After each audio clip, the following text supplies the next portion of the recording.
తృణమూల్ కాంగ్రెస్ లో తీవ్ర అసమ్మతి నెలకొంది. పార్టీ అధినేత్రి మమతా బెనర్జీ పార్టీపై పట్టు కోల్పోతున్నారు.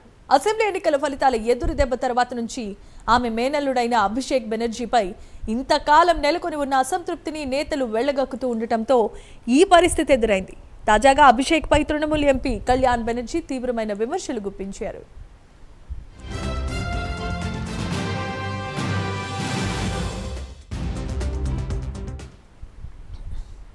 సంతకాల ఫోర్జరీ కేసులో చివరి నిమిషంలో అభిషేక్ తనను న్యాయవాదిగా తొలగించి అవమానించారనే వ్యాఖ్యలు చేశారు. ఈ నేపథ్యంలో దీదీకి అల్టిమేటం జారీ చేశారు. తమతో ఉంటారా లేక అభిషేక్ వెంటే ఉంటారా అంటూ ప్రశ్నించారు. తాను మమత వెంటే ఉన్నాను, ఆమె ఎవరి పక్షంలో ఉన్నారో తేల్చుకోవాలి అని కళ్యాణ్ బెనర్జీ కూడా స్పష్టం చేశారు. సీనియర్లను గౌరవించడం రాని అభిషేక్ వల్లే పార్టీ ధ్వంసమవుతోందని, అహంకారంతో తనకు తాను కింగ్లా అనుకోవటం వల్లే ఇదంతా జరుగుతోందన్న ఆరోపణలు కూడా గుప్పమంటున్నాయి.